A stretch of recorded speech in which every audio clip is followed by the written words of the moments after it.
오늘 읽은 본문에는 죄 지은 이스라엘에 대한 하나님의 형벌이 나옵니다. 7절 말씀에 형벌의 날, 보응의 날이 왔다고 말씀합니다.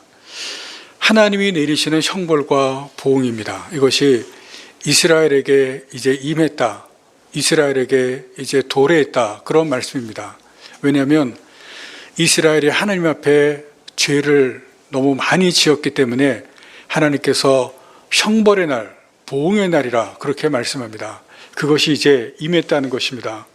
오늘 본문에 보시면 이스라엘에게 내리는 그러한 형벌들이 나옵니다. 10절에서 16절에는 여러분들 읽으시처럼 자녀와 후손들을 하나님께서 멸하시겠다고 말합니다. 14절에 선지자가, 호세아 선지자가 하나님 앞에 간구합니다. 그들에게 달라고 하는데 아이 베지 못하는 태 젖없는 유방을 달라고 기도합니다. 그래서 자녀를 낳지 못하게 하고 낳아도 그 자녀들을 하나님께서 죽이시겠다고 말씀합니다. 아주 끔찍한 형벌입니다. 그 결과가 무엇이냐면 17절입니다. 포로가 되어서 잡혀갑니다. 그리고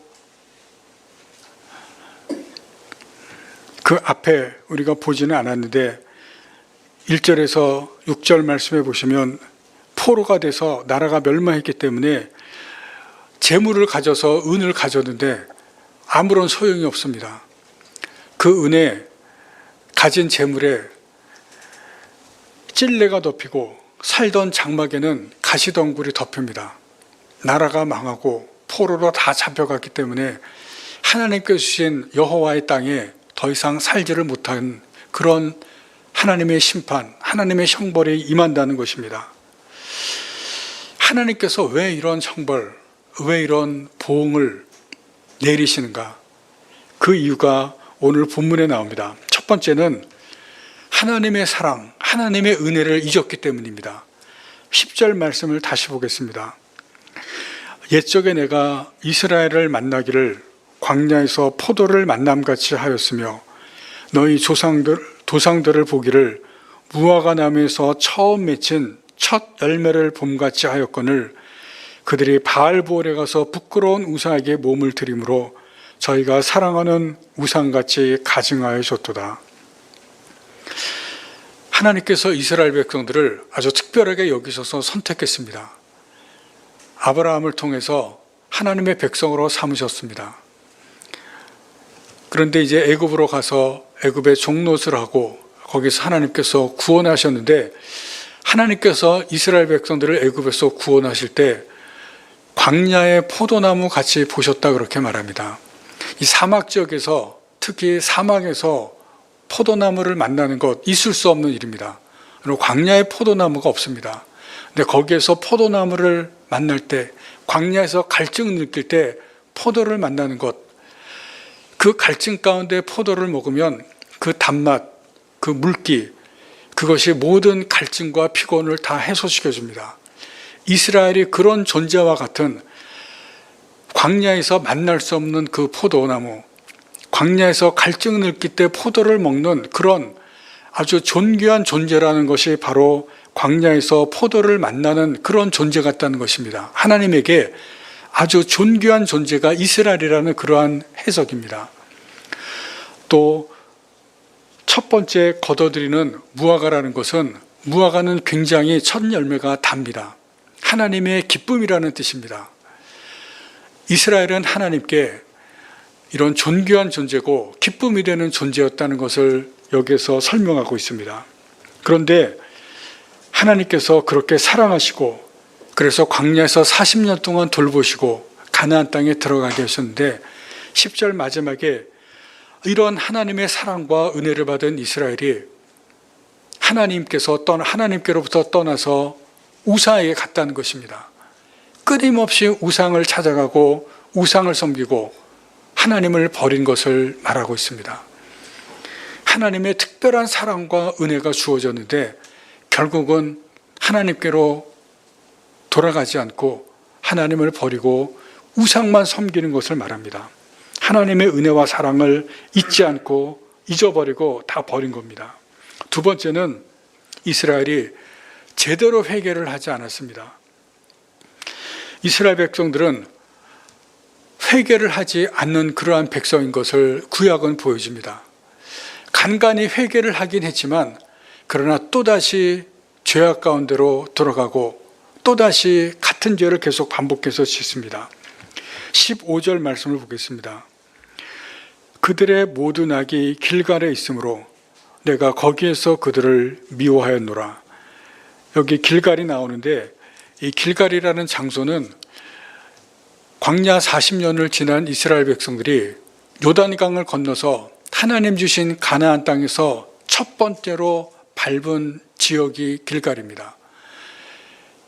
약속의 땅에서 가장 먼저 밟은 땅이 길갈이라 길갈에 도착했을 때 이스라엘 백성들이 큰 돌덩이를 세우고 그곳을 기념합니다. 이것이 우리가 약속의 땅의 첫 번째 밟은 땅이다.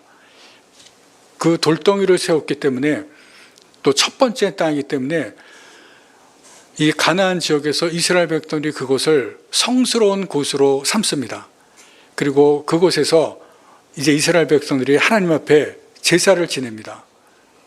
하나님께서 우리에게 주신 첫 번째 지역이다. 그래서 계속해서 제사를 지내는데 오래가지 못해서 우리가 아시는 것처럼 바알 우상을 섬깁니다.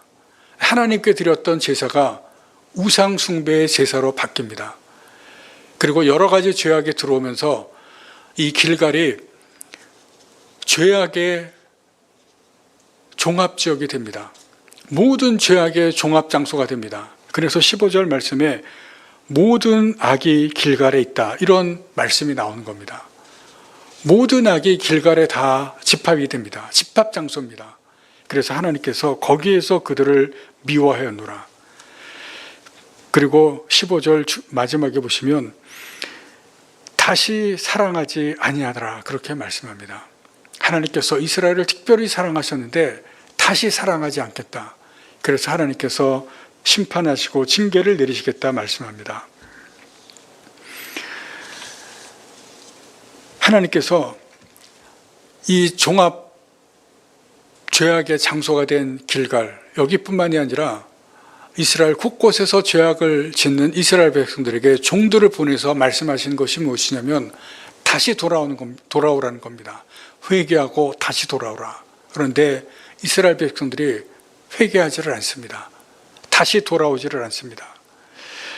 회개했어도 다시 같은 일을 합니다. 16절 말씀에 에브라임이 매를 맞았다고 했습니다.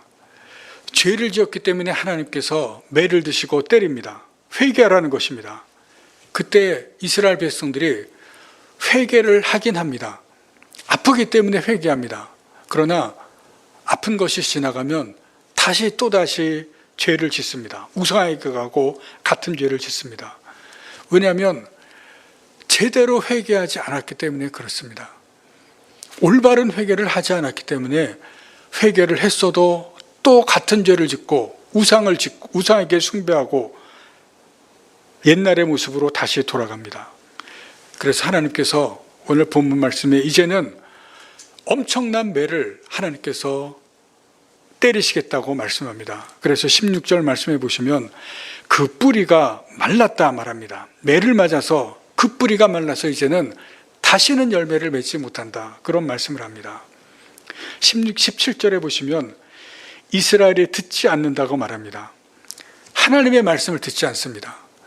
그래서 이제는 회개하라고 하신 하나님의 말씀을 듣지 않고 회개를 하지 않습니다. 회개의 말씀조차 듣지 않습니다. 그래서 17절 말씀해 보시면 내 하나님이 그들을 버리셨다. 하나님이 그들을 버려서 하나님이 완전히 이스라엘 백성들을 떠납니다. 그래서 하나님께서 이스라엘을 멸망하시고 포로가 되게 하시는 것을 볼 수가 있습니다. 우리가 여기서 주목할 것이 있습니다. 오늘 본문에 보시면 처음부터 1절부터 읽지는 않았지만 1절부터 보시면 하나님께서 무시무시한 형벌을 내립니다. 엄청난 벌을 내립니다. 우리가 이런 말씀을 읽을 때마다 두렵습니다. 무서운 하나님입니다. 구약에 보시면 하나님은 무서운 하나님, 심판하시는 두려운 하나님입니다. 그러나 이것은 이스라엘이 엄청난 죄를 지었기 때문입니다. 이 뒤에 계시는 하나님의 마음을 우리가 잘 보아야 됩니다. 여러분, 하나님께서 무시무시하게 엄청난 벌을 내리시지만 이 벌을 내리시는 그 하나님의 마음, 그 마음은, 이 무서운 마음으로 때리시는 하나님의 마음은 어떤 마음인지를 우리가 봐야 됩니다. 이스라엘을 직접 택하시고 존귀하게 여기시고 기쁨으로 삼으신 이스라엘이 아무리 말을 해도 듣지를 않습니다. 하나님의 종들을 보내시고 돌아오라고 하고 폐기하라고 하지만 또다시 죄를 짓고 똑같은 죄를 짓고 같은 죄에서 떠나지를 않습니다. 그래서 직접 매를 들이시고 내리치실 수밖에 없습니다. 오늘 본문에서 보시는 것처럼 이 엄청난 죄를 하나님께서 내리시고 심판하실 수밖에 없습니다. 그 하나님의 마음이 얼마나 고통스럽겠습니까? 그 하나님의 마음이 얼마나 아프시겠습니까? 이 엄청난 심판을 내리시고 징계를 내리시는, 형벌을 내리시는 하나님의 마음은 고통스럽고 아픈 것입니다. 그것을 우리가 보실 수가 있어야 됩니다. 호세아서에서도 있지만 다른 선지서에서도 공통적으로 나오는 것이 무엇입니까? 심판을 내리시고 형벌을 내리시고 징계를 내리시지만 마지막에는 회복입니다. 하나님께서 회복을 선지자들을 통해서 꼭 말씀합니다.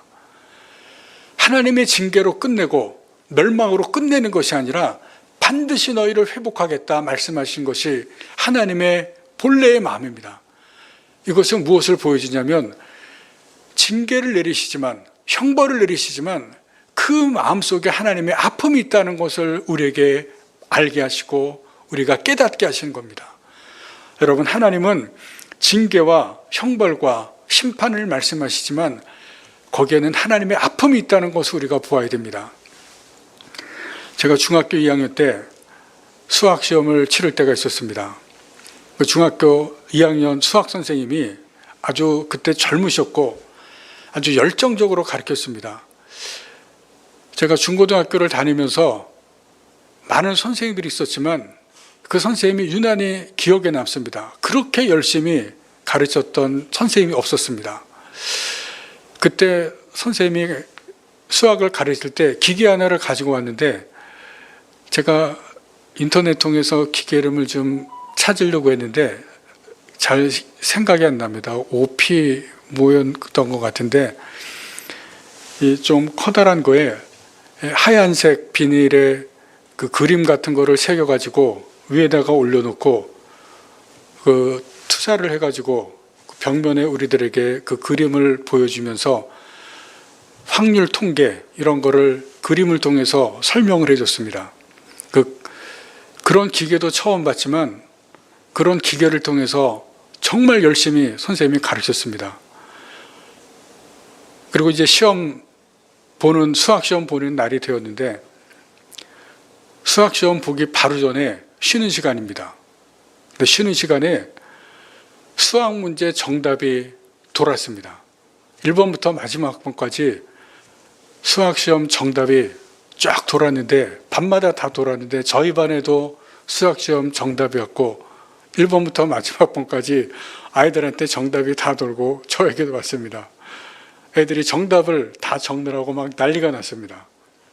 그리고 수학 시험 시작이 딱 되었는데 아이들의 얼굴에 기쁨의 얼굴이 막 넘쳐 흘렀습니다.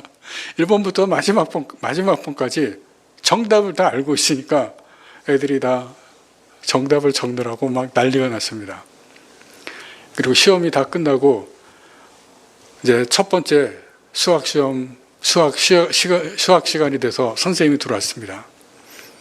선생님 얼굴이 완전히 굳었습니다. 그 선생님이 내가 이렇게 너희들한테 열심히 수학을 가르쳤는데 너희가 어떻게 나를 배신할 수 있냐 그렇게 말씀하시면서 아이들 이름을 하나씩 다 불렀습니다. 지금부터 내가 너희들 이름을 부를 테니까 네 이름을 부르면 다 앞으로 나와라. 그러면서 한 명씩 이름을 불렀는데 한 5, 6명 빼고 앞으로 다 불려 나왔습니다. 정답을 그대로 그대로 그 쉬는 시간에 정답 돌려진 거 그대로 기록한 아이들 다 불려놨습니다. 가짜 정답입니다. 가짜를 그대로 기록한 아이들이 그때 저희가 60명 조금 넘었는데 50명 이상이 앞으로 다 불려나온 겁니다. 그러니까 5명 빼고 다 불려나와서 선생님이 그때 대걸레 이제 준비를 해 들어와가지고 그걸로 한 명씩을 때리는데 한 명당 10대를 그 대걸레짜리로 때리는데 거짓말 안 하고요. 있는 힘껏 10대를 한 명씩 때렸습니다. 맞는 아이들이 다 그대로 자리에 꼬꾸라져가지고 나중에 다 시퍼렇게 멍들었습니다. 그만큼 선생님이 화가 난 겁니다. 배신감으로 아이들을 그렇게 다 때린 겁니다. 밤마다 다 대여섯 명 빼놓고 50명 이상씩이 다 맞은 겁니다. 그때 우리가 한 학년에 10명이었는데 500명 이상이 맞은 겁니다. 나중에 선생님이 손이 이렇게 망가졌다는 얘기를 들었습니다. 근데 그때는 몰랐는데 나중에 제가 생각을 해보니까 선생님 마음이 때린 아이들이 아팠겠지만 아이들 아픔보다 선생님 마음이 얼마나 아팠을까 그 생각이 들었습니다. 그렇게 열심히 가르치고 제가 지금도 기억할 정도로 중고등학교 때 가장 열심히 가르쳤는데 아픈 아이들이 아픔보다 때린 선생님의 마음이 더 아프지 않았을까 그런 생각을 해봅니다. 여러분 지금 세계가 오징어에 빠져 있습니다. 여러분 오징어 게임 아마 보신 분 계실 겁니다. 이 드라마 하나가 온 세계를 지금 오징어 게임 열풍에 빠져들게 만들었습니다. 아마 보신 분도 계실 텐데 저도 하도 오징어해서 오징어 게임을 봤는데 이틀 만에 다 봤습니다. 정말 빠져들게 만들고 잘 만들었더라고요. 그런데 보다가 좀 불편한 것이 있었습니다. 작가이자 감독에 관한 이야기는 좀 차치하고 그 작품에 관해서만 이야기를 하려고 합니다.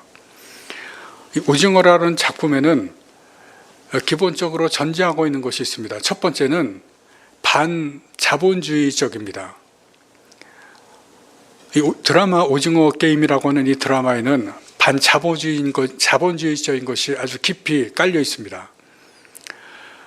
보신 분들은 알고 계시고 또 들어보신 분도 알고 계시겠지만은 6가지 게임이 서로 경쟁하는 그러한 구도로 되어 있습니다. 그래서 철저하게 경쟁 구도입니다. 이것은 자본주의 사회의 경쟁을 보여주는 그러한 드라마입니다. 철저하게 자본주의 사회가 경쟁적이라는 것입니다. 사람들이 경쟁하지 않으면 살아남을 수 없는 그러한 자본주의의 모습을 이 드라마가 보여주고 있습니다. 경쟁에서 지면 도태되고 고통에 빠지고 그리고 마지막에는 파멸이나 죽음까지 이르게 된다는 그런 극단적인 것을 보여줍니다. 그리고 돈에 목숨을 걸고 싸웁니다. 자본주의 사회의 물질 만능적인 그러한 것을 여기서 말하고 있습니다. 돈을 벌기 위해서 살아가고 돈을 추구하고 돈이 힘이고 지난주에 말씀드린 돈이 우상입니다. 반면에 돈이 없으면 아무것도 할 수 없고 절망과 나락으로 떨어집니다. 그러나 돈이 있다고 해서 행복한 것도 아닙니다. 죽음의 게임을 만든 노인은 엄청난 부자지만 그러나 마지막에 쓸쓸하게 죽습니다. 주인공도 게임에서 이겨서 456억을 벌지만 그렇다고 행복한 것도 아닙니다. 또 자본주의는 사람들의 마음을 파괴하는 것을 보여줍니다. 드라마에 등장하는 6게임, 우리가 어렸을 때 해본 그러한 게임입니다. 어린아이들의 놀이입니다. 이것이 사람들을 죽이는 게임, 데스게임으로 변질하는 그러한 모습을 보여줍니다. 그래서 아이들의 엄마들은 이 드라마를 비판합니다. 아이들이 이 게임을 보고 나서 무서워한다는 그러한 이야기들을 합니다. 이것은 자본주의 사회가 사람들의 순수한 마음을 망가뜨리는 것을 보여주고 있습니다. 그리고 마지막으로 휴머니즘입니다. 이 죽음의 데스게임의 주인공 이정재를 통해서 휴머니즘을 보여줍니다. 죽음을 놓고 보이는 생존 경쟁에서도 노인의 손을 내밀어서 도와줍니다. 노인이 그 도움과 인간성에 감동해서 주인공을 살려준 아주 극적이고 감동적인 장면이 이 드라마에 나옵니다. 휴머니즘의 극대화입니다. 여러분, 여기서 보시면 사람이 사람을 구원합니다. 휴머니즘의 아주 극적인 장면, 휴머니즘이 얼마나 위대한가, 이것을 보여줍니다. 이 첫 번째 자본주의는 많은 사람들이 공감했습니다. 사람을 죽이는 잔혹한 드라마임에도 불구하고, 그래서 세계 수많은 사람들이 이 드라마에 빠져들고 공감하고 그리고 보여줍니다. 그런데 이 드라마가 저를 불편하게 한 또 다른 이유가 있습니다. 이 드라마에 없는 것이 있습니다. 여러분, 그것은 회개와 신입니다. 이 드라마를 잘 보시면 참가자 인원이 456명입니다. 그리고 주인공 번호도 456번입니다. 이 456이라고 하는 숫자는 여러 가지를 상징하지만 그 중에 하나가 1번에서 9번 중에 가운데 숫자가 456입니다. 평범한 사람들을 상징하는 숫자라고 이야기를 합니다. 왜 456이라는 숫자를 여러 번 나오는데 456, 돈의 숫자이기도 하고 그리고 전체 모인 숫자이기도 하고 주인공의 숫자이기도 한데 무엇을 의미하느냐? 평범한 사람들을 의미한다는 것입니다. 1에서 9의 중간의 숫자. 많은 사람들 중에 여기 모인 게임에 참가한 사람들은 돈 때문에 고통받는 사람들, 빚에 시달린 사람들입니다. 평범한 사람들, 우리나라의 평범한 사람들이 지금 빚을 지고 있고 돈 때문에 어려움을 당하고 돈에 시달리는 사람들입니다. 보통 대부분의 사람들이 그런 삶을 살아가고 있습니다. 이 드라마에 나오는 사람들이 죽음 앞에서 치열하게 경쟁합니다. 지면 죽기 때문에 편법도 쓰고 그리고 불법도 씁니다. 그리고 싸우기도 하고 밤에는 다른 사람들을 죽이기도 합니다. 사회에서 지면 사회에서 죄를 지은 그러한 사람들도 있습니다. 여러분, 그런데 드라마를 보시면 그 어떤 누구도 죄를 뉘우치거나 참회하는 사람이 없습니다. 이 드라마에 죄도 있고 죄인들도 있는데 회개가 없는 것을 볼 수가 있습니다. 자본주의 사회의 적나라한 죄상들을 고발하지만 참회하는 사람들은 아무도 없습니다. 이 드라마의 두 번째 제목이 지옥입니다. 돈을 얻어서 게임에 참가하기 위해서 왔다가 두 번째 게임에서 사람들이 죽어나가자 거기가 지옥이 되었습니다. 그래서 투표로 게임을 중단하고 모두 본래 삶으로 돌아갑니다. 그러나 현실의 삶은 달라진 것이 하나도 없습니다. 돈이 없는 현실 역시 지옥이나 마찬가지입니다. 그래서 두 번째 편의 제목이 지옥입니다. 게임의 현장이나 삶의 현장이나 지옥이라는 것입니다. 그래서 대부분의 사람들이 다시 자기 목숨을 담보로 게임에 참가합니다. 그런데 거기에서 그 고통과 어려운 문제 앞에서 어느 누구도 하나님을 찾는 사람이 없습니다. 하나님을 믿는 목사가 나오지만 그도 하나님 대신에 돈을 찾아서 게임에 다시 참가합니다. 이 드라마가 보여주는 것처럼 오늘날 이 사회의 대부분의 사람들이 죄를 지어도 회개하지 않습니다. 어려움과 고통의 현실에서도 하나님을 찾지 않습니다. 내가 해결하려고 하고 사람을 찾고 돈이 해결된다는 믿음을 갖습니다. 왜냐하면 돈 문제든 어려움이든 고통이든 우리 삶에서 일어나는 어떤 것을 하나님이 주관하신다고 믿는 사람이 없습니다. 그것을 인정하지 않기 때문에 그렇습니다. 하나님을 인정하지 않고 하나님을 거부하기 때문입니다. 하나님을 찾는 대신 다른 것을 찾고 거기에서 해답을 구합니다. 그것이 바로 돈입니다. 성경에서 오늘 보는 것처럼 마치 이스라엘이 그랬던 것처럼 오징어 게임에서 돈을 찾고 거기에서 답을 찾습니다.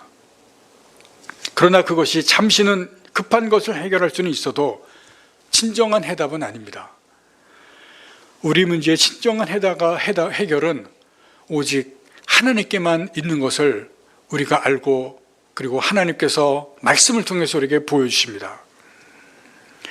오징어 게임은 문제를 가진 사람들을 모아놓고 경쟁하면서 죽입니다. 승자에게 돈을 주겠다고 하면서 사람들을 죽입니다. 돈을 보여주면서 희망을 주는 것 같지만 결국 사람들이 죽어나갑니다. 문제 해결과 해답이 없다는 것입니다. 진정한 해결과 답은 세상을 주관하시는 하나님께밖에 답이 없습니다. 그리고 그 출발은 회개입니다. 내 죄를 회개해야 됩니다. 그러나 구약의 이스라엘 백성들이 회개했던 그러한 회개로는 안 됩니다. 왜냐하면 제대로 된 회개가 아니기 때문에 그렇습니다. 여러분, 북이스라엘에 보시면 가장 악한 왕인 아합도 회개했습니다. 성경에 보시면 아합이 회개했다는 기록이 나옵니다. 그런데 아합은 잠시는 회개했지만 다시 본래의 모습으로 돌아갑니다. 성경에 보시면 악한 자들도 회개합니다. 그러나 그것은 제대로 된 회개가 아닙니다. 이스라엘 백성들도 회개합니다.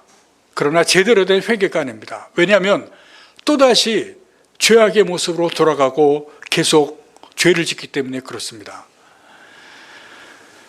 이 시간 우리의 회개를 돌아보시기 바랍니다. 우리도 회개를 했었고 회개를 하고 있습니다. 우리의 회개는 어떻습니까? 여러분의 회개는 어떤 회개입니까? 제대로 된 회개입니까? 내가 죄를 회개하고 그리고 다시 그 죄를 짓지 않습니까? 우리는 그것을 자신의 연약함 때문이라고 변명을 너무나 많이 했습니다. 그런데 그것은 사실 제대로 된 회개가 아닙니다. 진정한 회개는 죄를 끊어버리는 것이고 그 죄를 제거하는 것입니다. 그리고 온전함으로 하나님을 섬기는 것입니다. 하나님이 지난날 나에게 매를 때리셨다면 그것은 제대로 된 회개를 하라고 때리신 것입니다. 그리고 거기에는 하나님의 아픈 마음이 있습니다. 아픈 마음으로 나를 때리셨고 아픈 마음으로 나를 제대로 회개하라고 때리신 것입니다. 그리고 죄를 끊어버리고 온전히 하나님을 섬기도록 하나님께서 나에게 매를 대시고 나에게 고통을 주시고 하나님께서 나에게 바른 길로 이끄도록 하신 것입니다. 여러분, 우리가 오늘 호세아서를 보시면서 계속 호세아서 우리가 말씀을 보시면서 하나님께서 나를 회개로 이끄시고 그리고 올바로 제대로 회개하도록 하신 것을 우리가 마음에 새기시기를 바랍니다. 우리가 죄를 회개하시되 제대로 된 회개를 하실 수 있기를 간절히 바랍니다. 히브리서 12장 5절에서 10절 말씀을 읽으면서 말씀을 마치도록 하겠습니다. 히브리서 12장 5절에서 10절입니다. 신약성경 367페이지입니다. 신약성경 367페이지 히브리서 12장 5절에서 10절 말씀을 제가 읽습니다.